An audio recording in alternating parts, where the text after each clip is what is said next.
So Ron did a really good job covering the physical property of appearance, and he talked about different types of coatings, which will kind of lead into what I'm going to talk about, which is chemical properties. Now, when you talk about chemical properties, it's kind of a big word, and it doesn't really fit for what we're going to talk about. So when you talk about chemical properties, the big thing is corrosion, right?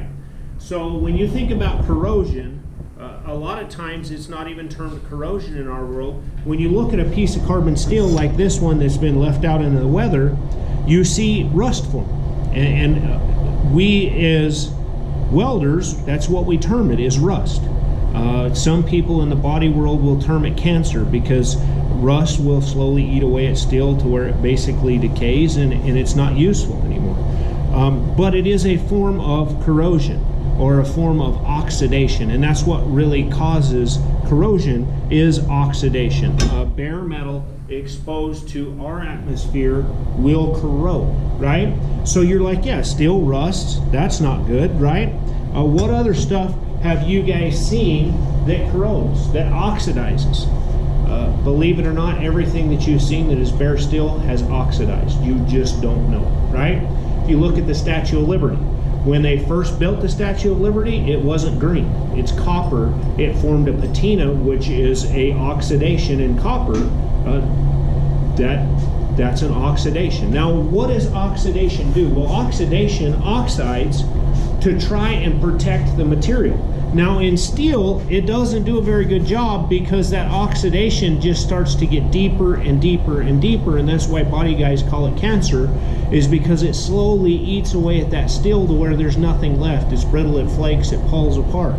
But when you look at aluminum, you're like, well, wow, aluminum doesn't have any rust on it, and it won't, because it's aluminum. But it does oxidize, it does corrode, per se. What you can't see is a very thin oxidized coating on this aluminum, and that oxide that forms on aluminum is like a protective skin for the bare metal. So it does oxidize, but not in the way steel does, to where it just keeps getting worse and worse and worse. So aluminum oxidizes. You look at a piece of stainless steel, it oxidizes. It's got that thin layer of clear oxidation that forms. We talked about copper getting a patina, and it's kind of a greenish color. So when you talk about chemical properties, what you're really talking about is oxidation in metals, right? And when a piece of steel rusts, that is not a good thing, right? So in our industry locally, we have a lot of industry, like Ron said, that uses carbon steel. And we use the carbon steel because of the mechanical properties it offers us, and it makes our life easier when it comes to welding it. We'll talk about that here in a little bit.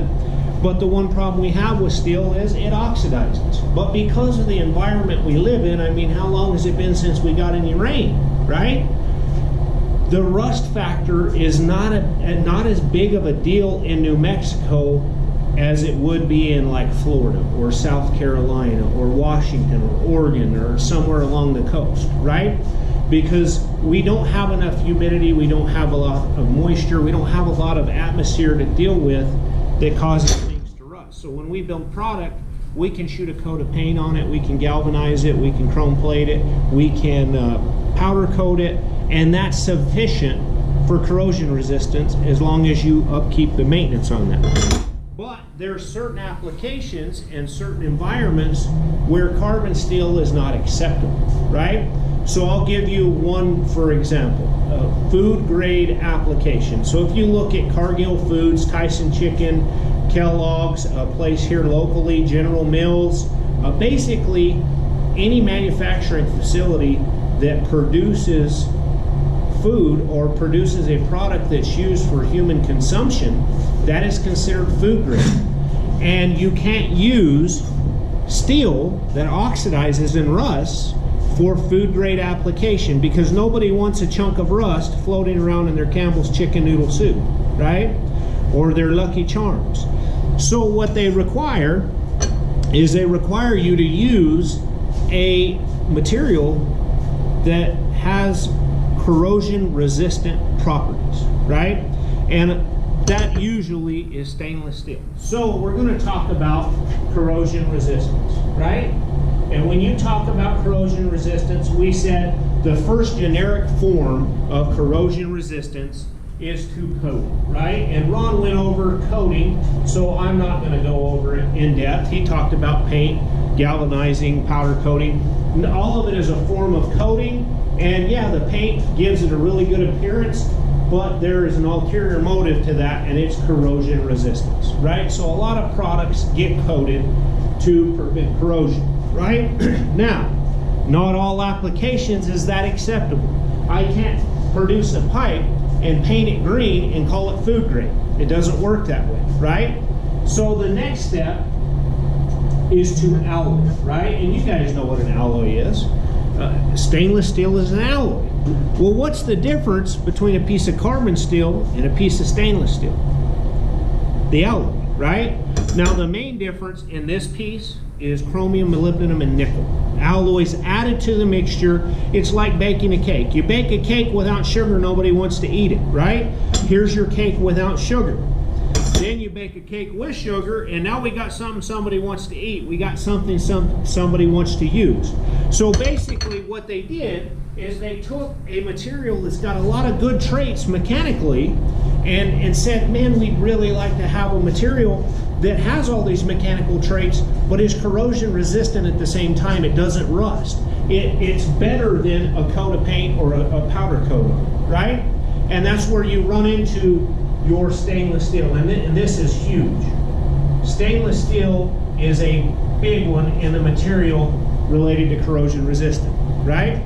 Now everybody's like, well, that's what stainless steel is all about. You're right. It is what it's all about.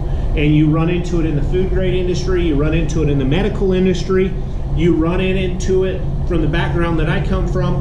Manufacturing facilities use a lot of stainless steel, especially environments that are very corrosive. So my background, the last 8 years before I started teaching here 7 years ago, I worked in a paper manufacturing plant. And I don't know if very many of you guys in this class are familiar with that, but I'm just going to tell you it's a very nasty, corrosive environment. There's a lot of chemicals involved in producing paper. There's a lot of moisture and water involved in producing paper. And if you put a carbon steel pipe in that environment, it lasts about, if we're lucky, 2 months. And we're talking Schedule A thick wall pipe, just because of the corrosive environment it's in. So in that facility, we had to use a lot of stainless, right? Now there's lots of different types of stainless, and I'm going to tell you the two most common. You have 304 series stainless, and you have 316 series stainless, right? 304 is basically your run-of-the-mill stainless steel that's alloyed to be corrosion resistant, but it doesn't have a lot of the alloy in it, like chromium, molybdenum, and nickel, chromium being the main one. In order for stainless steel to be considered stainless steel, you got to have a minimum of 10% chromium, minimum, right? That's where you fall into this category. And I might not be right on my numbers. It might be 12, 13, 14%, right? But as the chromium increases, that's when you start running into the 316 series stainless steel. This one is just your general applications. This one is for food grade applications. So food grade requires a little more alloy than your general applications. Where I work, we used a lot of 304. Nothing was for human consumption. We didn't want to eat the paper. We just wanted to produce the paper, and we needed a material that would hold up to the environment we were working in. 304 did it. In a food grade application, in a medical application, and we won't even go medical because it's higher than 316. You start running into your 400 series for medical. But it's basically alloyed to perform and produce whatever it's supposed to produce, right? So everybody's like, well, if stainless steel is such an awesome material, then why don't we use it for everything? Well, one reason is cost, right? Stainless steel is expensive, right? Probably twice as expensive, if not 3 times more expensive than regular carbon steel, right? So cost is the reason a lot of times. Why not just build it out of steel and coat it with paint? The other reason more stainless steel isn't used is because its corrosion resistance only goes so far, right? If you're talking about humidity, you're talking about moisture, you're talking about just a corrosive environment in general that's just normal and natural, stainless steel does an awesome job. But then when you start bringing chemicals into the mix, stainless steel doesn't work as well, right? So I'm going to give you guys a scenario that happened personally to me, right? So in the plant that I worked in, we did an upgrade on a specific process in our plant. And it was all 2-inch pipe, and the engineer thought, you know what, corrosion is a really big deal, so I'm going to build this whole piping system out of stainless steel. And he was on the right track, but he didn't think it all the way through. He didn't think about what this pipe was going to be exposed to, right? Well, to make a long story short, we went through this job, took us 6 months to put this system in place. It was about $1.5 million job to get the whole process complete and done, labor, material, everything. And it looked really good, right? So 6 months later, we fired up, we run everything through, we check, make sure there's no leaks, make sure everything's going good. I go home. 6 hours later, 3 o'clock in the morning, my phone's ringing off the hook. I answer it, they're like, you got to come in, we've got a mess, right? So I drive all the way to work, I walk in the facility, and the whole system that we just installed looked like a sprinkler system. It had leaks everywhere. And this 2-inch pipe, it was the weirdest thing I ever saw. And all I can think of is a snake that swallowed a rabbit. All along this pipe, there was places where it had swollen up, like the pipe swallowed a rabbit, and it had split, and it was just spraying stuff everywhere, right? And when I walked in, I looked at it and I'm like, yeah, that's the engineer's thing. I'm just the welder, and I'm not going to be able to fix all these leaks. Long story short, what happened was inside this piping system, there was a mixture of water and, let me think about it, sulfuric acid, right? And when those two mix, I didn't know this, chemical engineer told me this, when those two mix, it superheats, it gets really hot, right? Well, everywhere we had this pipe that swallowed the rabbit that had swelled up, there was a mixing point of sulfuric acid into the water. And it superheated hot enough to get the pressure to bulge that pipe and split it and start spraying. So I'm like, all right, chemical engineer, you're so smart, what should we have used? He said CPVC, a plastic pipe that would have cost a quarter of what the whole stainless steel production cost, right? Needless to say, the engineer that I worked under no longer worked there. He took them for $1.5 million.